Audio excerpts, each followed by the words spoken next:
I want to thank Thea Gomaloy for inviting me to speak today and for organizing this magnificent forum. I also want to thank the Oxford Interfaith Forum for providing such a wonderful venue. I have to acknowledge that my talk is informed in many ways by someone who is a great friend to the Oxford Interfaith Forum, and that is Dr. John Goldingay.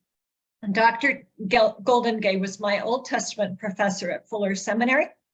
And although I did not have the pleasure of taking his class on the Psalms, his comprehensive class on the prophets informed my understanding of the Old Testament and in many ways inspired my further academic endeavors.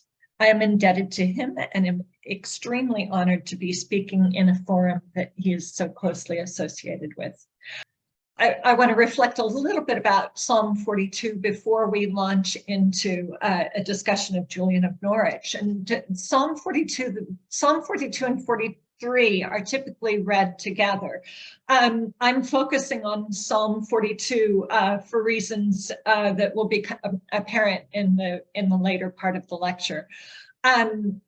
But as Dr. Goldingay has noted, the psalm has often been read as a kind of journal of a spiritual struggle, with the suppliant striving to find faith, but finding it hard to do so, yet gradually working toward plea and hope. And the refrain in the psalm is, "Why are you cast down, my soul?" And for this reason, the psalm has been often read as a psalm of spiritual depression. But we're going to take another look at that and perhaps read it in another way as we contrast it with Julian of Norwich.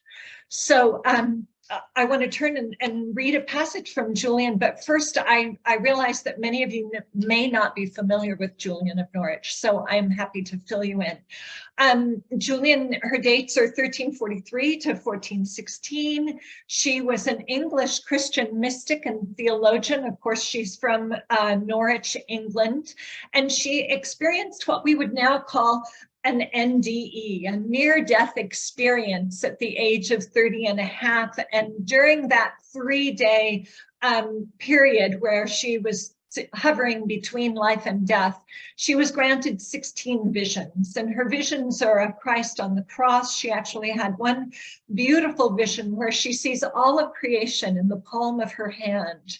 And she realizes how fragile creation is, and yet how it is sustained by God's love. And so she focuses a great deal on God's love, which is unusual given her time period, given the Middle Ages and the fact that the plague went through Norwich 3 times during her lifetime. And of course, the priests at that time were preaching that the plague was caused by human sin. So she became an anchoress. And through being an anchoress, she became a spiritual director. An anchoress is someone, it was quite a popular tradition in the Middle Ages in England and in northern France. Anchoresses or anchorites, anchoress was a woman and anchorite is a man. They lived in small lean-to fixtures that were small buildings that were attached either to churches or to monasteries or sometimes even to mausoleums.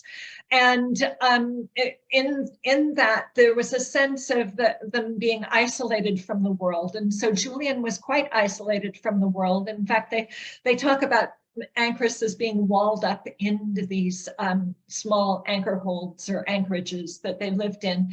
However, she had 3 windows, and one window was into the church. She was attached to a church. And so the one window was into the church where she could receive the sacrament, she could watch the services. One window was out to the side where she had someone who would care for her, a servant who would bring her food, take away waste, give her the necessities of daily life. And then one window opened out onto the church was placed, or Julian's anchor hold was actually next to quite a busy thoroughfare in Norwich at the time. And so she had a window onto this thoroughfare.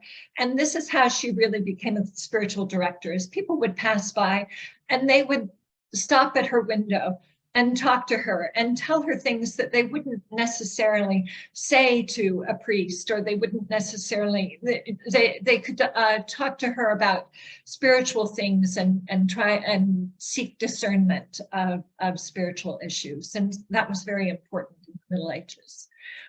Julian was actually quite well known as a spiritual director. The second woman to write a book in English, Marjorie Camp, traveled over 100 miles to come and get spiritual direction from Julian. And she writes about that in her book. So Julian was actually the first woman to write a book in English. And in fact, she wrote 2 books. The first book was probably written soon after her visions, after she recovered, from her near-death experience, and she'd received these visions. And so the second book is 4 times as long, and it's something that the scholars now think that she probably worked on that up to close to her death, up into the early 1400s. And so the second book is quite a much more theological reflection on her visions than the first book. And so for that reason, Julian has actually been, scholars have begun to recognize her as a theologian. She wrote in the vernacular, so she wrote in Middle English, and her famous expression is, "All shall be well, and all shall be well, and all manner of things shall be well." This is actually told to her by Christ during a time when she had actually asked Christ, "What is sin?" But I think what she was really asking him was, why do humans suffer? What is this? Why do we have sin and suffering? And what he told her was, it's all in the plan. Don't worry, all shall be well. And so Julian actually faced great danger as a woman writing in the Middle Ages.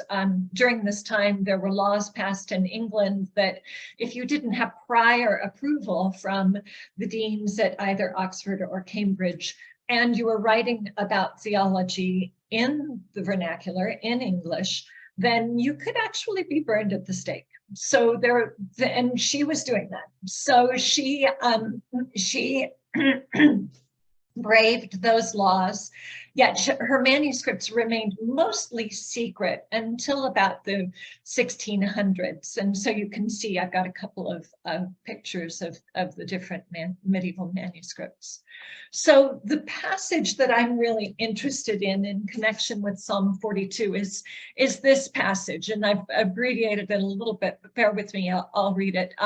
The passage is not full of typos. It might look like it, but in fact, I work in the Middle English, and so that's why some of the words may seem a little bit unfamiliar, but Julian's Middle English is fairly understandable, so I think you'll be able to understand.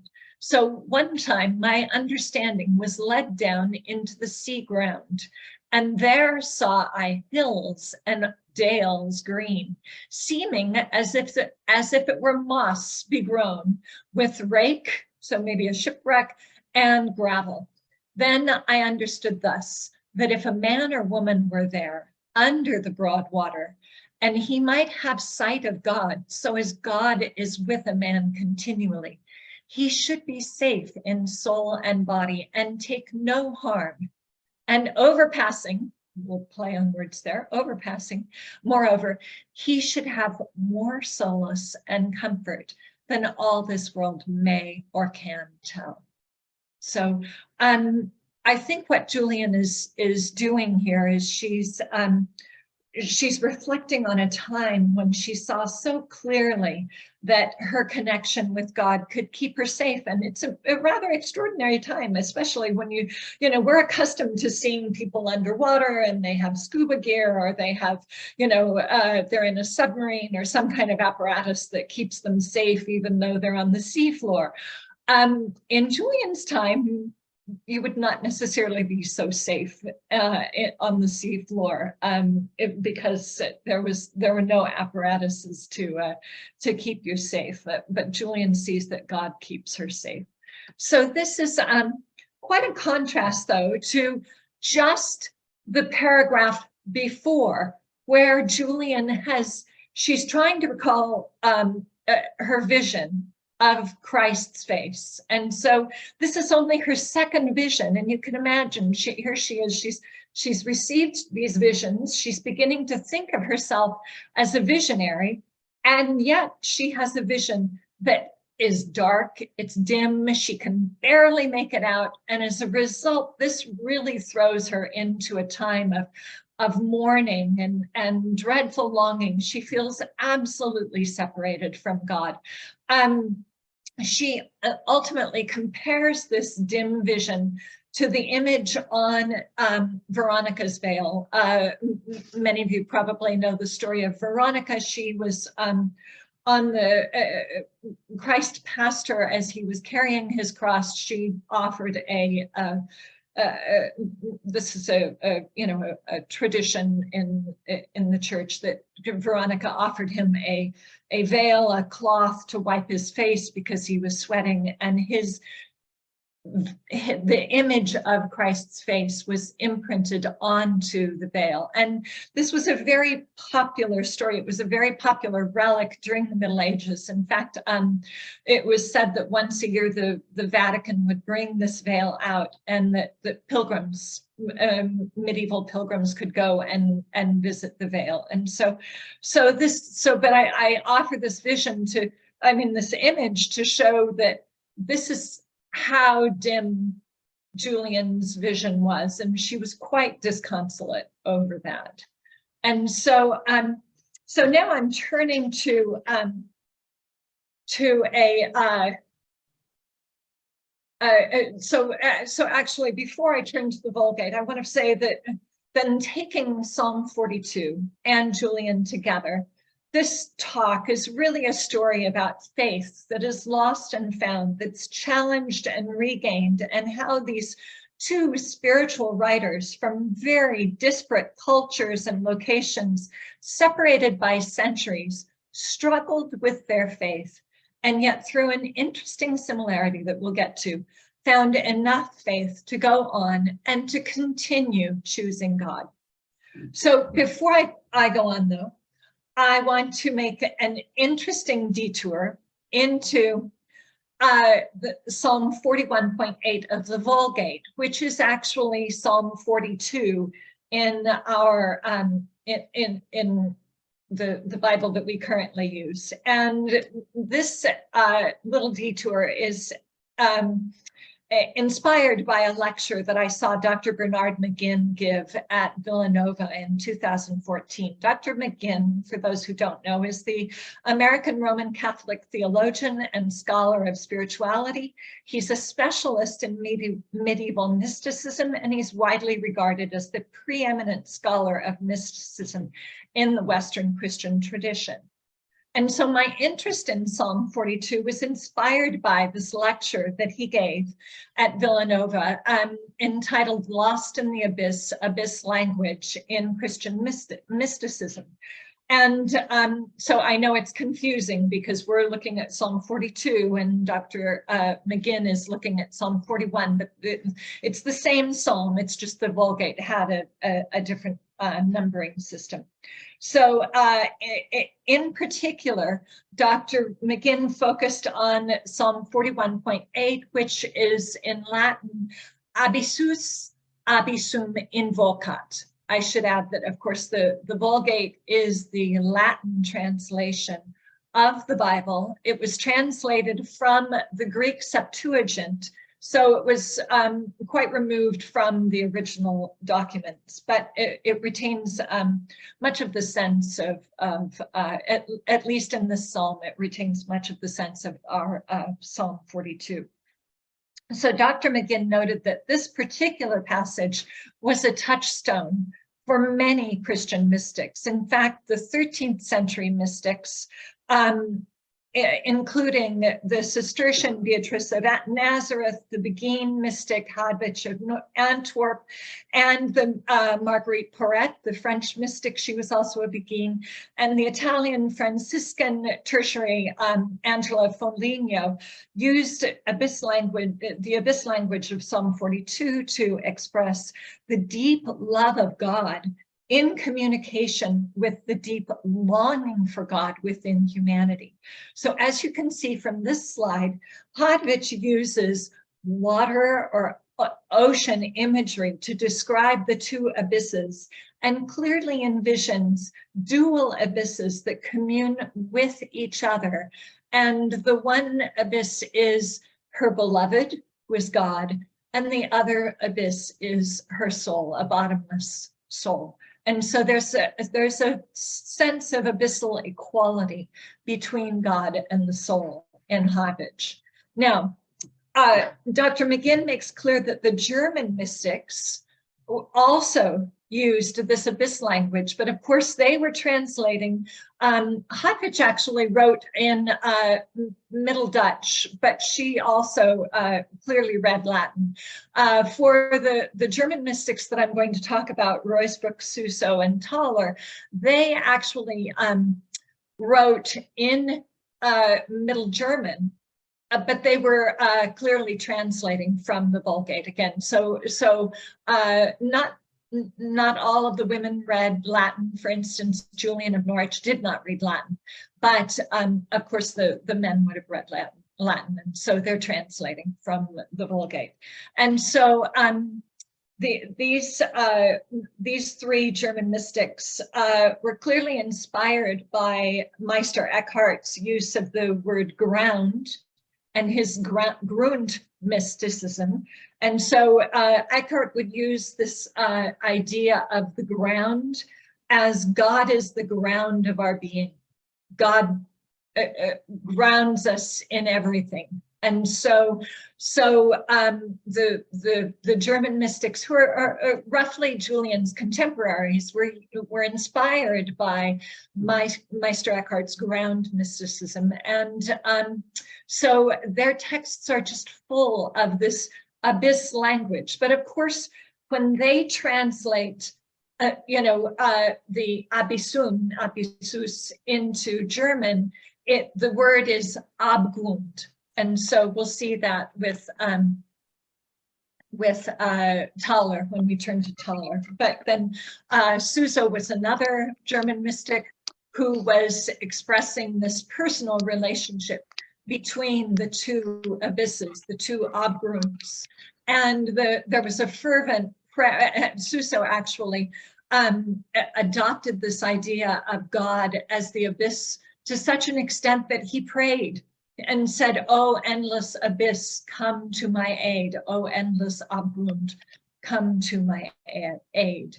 And so, this idea of grounded, the Abgrund, really was very, very common in the writings of Julian's contemporaries. So Johannes Thaler is another one of Julian's contemporaries.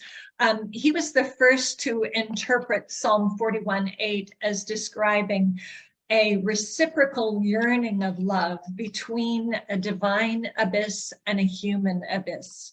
And he was deeply influenced by Meister Eckhart's Grund mysticism. And so like Eckhart, Thaler uses the Abgrund to express the abyss.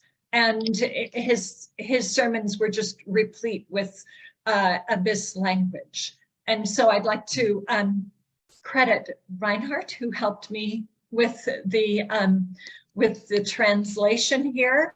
And I'm going to have a hard time reading this because part of it is cut out on my screen, but I'll let you guys take a look at the quote, and you can see that Thaler envisions an abyss which is created, so that is God, and then there's the uncreated abyss, which is the human, and then he envisions these two abysses becoming united in a pure divine being, and it's where the human spirit has become lost in the God spirit, and as if it is drowned in a bottomless sea. And so clearly Thaler is quite mystical in his view of the two abysses communing together, the abyss of God and the abyss of the human spirit. So the question that I pose for you all and for myself is, was Julian's under the sea vision inspired by these German mystics? Well, one thing that you need to know is that they were her near contemporaries, and she could have been exposed to this mystical Grund theology, given that she, in her time in Norwich was actually, during Julian's lifetime, Norwich was the second largest city in England. It was second only to London. And it was full of monasteries. It was a huge religious center. And so there were monasteries of the Black Friars, the White Friars, the Dominics, you name it, they were all there. And there are churches. I've been to Norwich. It's a fascinating medieval town. And there are churches on every street corner. I mean, there are so many medieval churches. It's really a fascinating place to go. During Julian's time, Norwich was such a religious place that it's very possible that she could have heard sermons, she could have spoken with monks or friars who would have informed her about this mystical ground theology. And it's interesting to me that she says that her understanding was led down to the sea ground. Now, even in Middle English, that seems like an odd construction. We would either say sea floor or sea bed. It's interesting to me that she chooses to use the word sea ground. But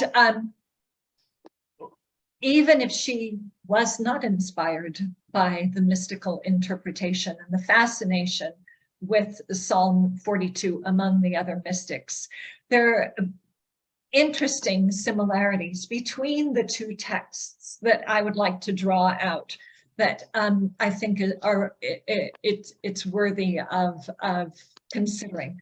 So first of all, this question of who is the psalmist writing for and who is Julian writing for? And as Dr. Goldingay points out, Psalm 42's careful composition in 3 stanzas, lament, plea, and a looking to the future, this is Psalm 42, 43 taken together, suggests that this is a prayer composition that could be used by an individual, a leader, or by the congregation. It's really something that's meant for more than just a journal of spiritual struggle. And Julian, likewise, she always says that her visions, her texts were written for her, even Christians. No, so not necessarily for the church hierarchy, but she's writing for everyone, all of the lay people that can read her texts. And so there are other interesting similarities. There's a focus in Psalm 42 on seeing God's face. And of course, Julian is disconsolate because she can't see God's face. But that's where she started. Her visions begin with this idea of seeing the face of the crucifix. She's just disconsolate because she can't really see it. And then the psalmist addresses that there's an interesting dynamic going on in both texts where the psalmist addresses the psalmist's reader, he addresses himself, and he addresses God. And Julian really does the same thing. So there are these interesting similarities. Now I'd like to turn actually to a section of Jonah, because I think that it clarifies some of the other dynamics that I see going on in both Julian's text and in Psalm 42. So I'll read briefly. You hurled me into the depths, into the very heart of the seas, and the currents swirled about me. All your waves and breakers swept over me. I said, I have been banished from your sight, yet I will look again toward your holy temple. The engulfing waters threatened me. The deep surrounded me. Seaweed was wrapped around my head. To the roots of the mountains, I sank down. To the earth beneath, the earth beneath barred me in forever. But you, Lord, my God, brought my life up from the pit. When my life was ebbing away, I remembered you, Lord, and my prayer rose to you, to your holy temple. Those who cling to worthless idols turn away from God's love for them, but I, with shouts of grateful praise, will sacrifice to you. What I have vowed, I will make good. I will say, salvation comes from the Lord. And the Lord commanded the fish, and it vomited Jonah onto dry land. Now, the beautiful thing about Jonah is it makes it so clear that he goes through a period of real peril and challenge, being under the water. And yet he does something very important. He turns and he thinks about the temple, and then he prays to God, and then he is vomited out. And so interestingly, in Psalm 42 and Julian, it's less apparent, this approach, but the same thing is going on, the same dynamics are going on. So you can see that there are some obvious parallels. You've got sea mountains and seaweed and waves and breakers, and the depths or the deep are apparent in all three texts. But what's significant is Jonah very clearly focuses on God stuff. He focuses on God. He looks toward the temple. He prays to the temple. Now, in Psalm 42, it's less obvious, but it's still happening. In Psalm 42:4, the psalmist says he was mindful of the procession to God's house. And then in Psalm 42:6, he's mindful of God's land. And that helps him, and bringing God to mind helps to sustain him and to keep his faith alive. And so Julian, what I believe she's doing in looking at this underwater passage in a close juxtaposition with the passage where she's disconsolate because she can't see the she can't see this vision of Christ's face. And then she turns to a vision that she can see, that God granted her, and she has a clear vision of this person underwater. And so what that allows her to do is turn to God. And it allows her to be mindful, or to remember in a very real way that God is on her side and that he is helping her to see her visions. So as I said, how does a focus on this God stuff help? Jonah's brought out of the pit. He's spit out onto land. The psalmist is given faith to wait for God. And Julian's, in the subsequent paragraph, right after looking at this underwater vision, she says that the Lord has gives her more sight. So it's interesting, in Psalm 42, the psalmist is mindful of God twice. So there are two stanzas with similar refrains. He's mindful of God in 42:4. He's mindful of God again in 42:6.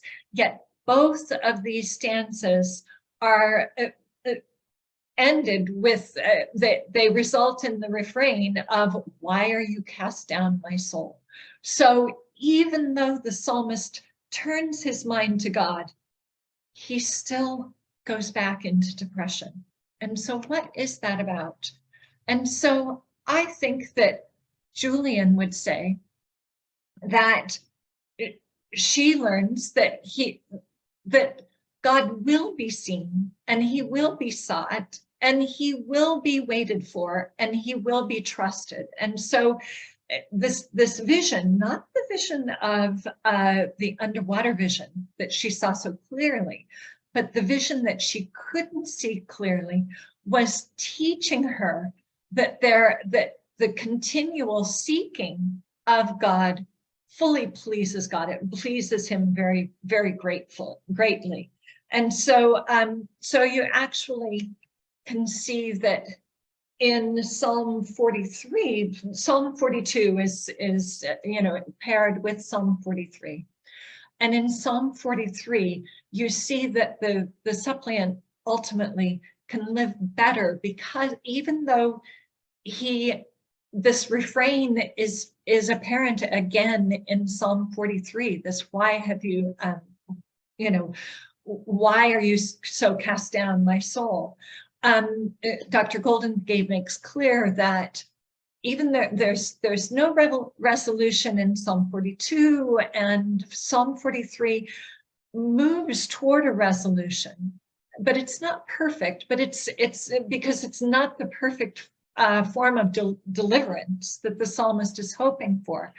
But he finds that he can live with things better because he has been mindful of God. And so what Julian would say about this is, and thus I saw him, and I sought him, and I had him, and I lacked him. And this is and should be our common working in this life as to my sight. And so for a moment of pastoral theology, I think Julian would say, and the psalmist would say too, we're going to get depressed. There are going to be times when we are going to encounter life's challenges and we are going to say, soul, why are you cast down? And God, where are you? And why can't you help me with this problem? And I think she would say, those things are going to happen, but it's okay because he's always there. We may not be able to perceive him, but God is always there. He is with us. And if we just turn and be mindful of him, turn and remember a moment when we did feel God's presence, then we can go forward with a greater sense of faith. So that's it. And I'll stop sharing and stop screen sharing. And Reinhard, I turn it back to you.